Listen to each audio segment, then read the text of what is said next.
Welcome to a reading from the Bible of 1 Samuel chapter 18. After David had finished talking with Saul, Jonathan became one in spirit with David, and he loved him as himself. From that day, Saul kept David with him and did not let him return home to his family. And Jonathan made a covenant with David because he loved him as himself. Jonathan took off the robe he was wearing and gave it to David, along with his tunic and even his sword, his bow and his belt.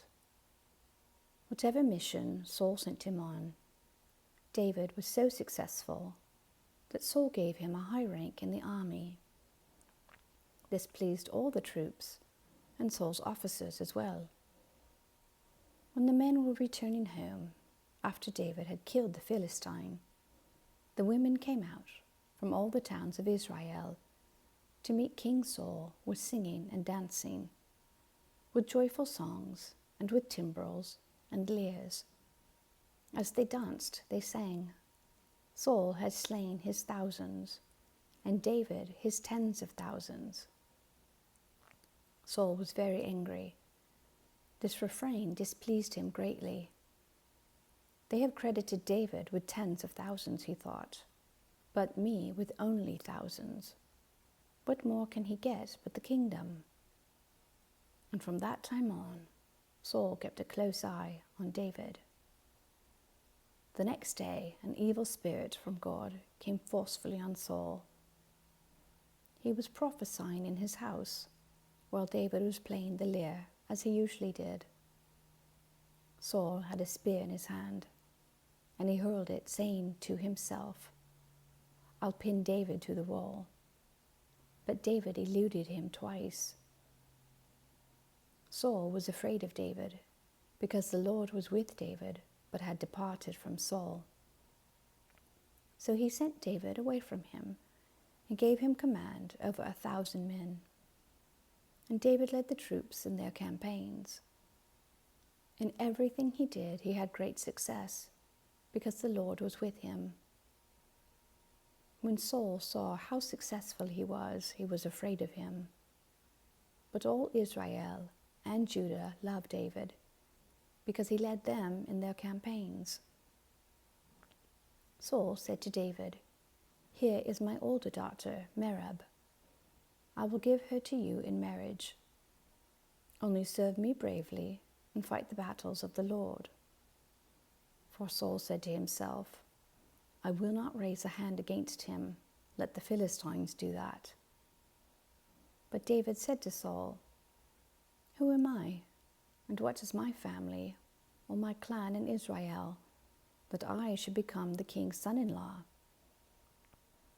So when the time came for Merab, Saul's daughter, to be given to David, she was given in marriage to Adriel of Meholah. Now Saul's daughter, Michal, was in love with David. And when they told Saul about it, he was pleased.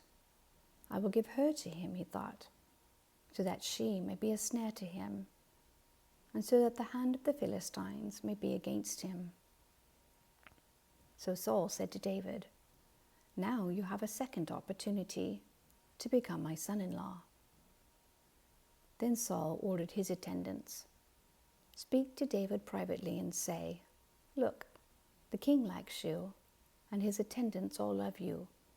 Now become his son-in-law.'" They repeated these words to David, but David said, "Do you think it is a small matter to become the king's son-in-law? I'm only a poor man and little known."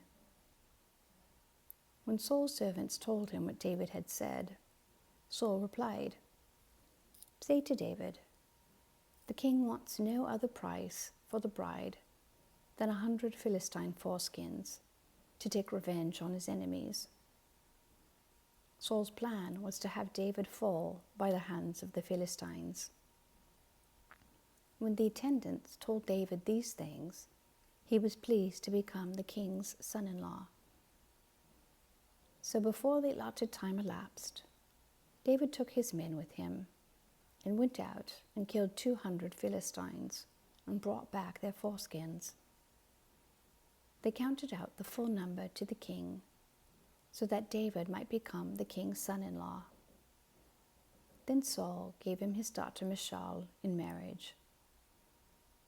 When Saul realized that the Lord was with David, and that his daughter Michal loved David, Saul became still more afraid of him, and he remained his enemy the rest of his days. The Philistine commanders continued to go out to battle, and as often as they did, David met with more success than the rest of Saul's officers, and his name became well known. Amen. Thank you for listening.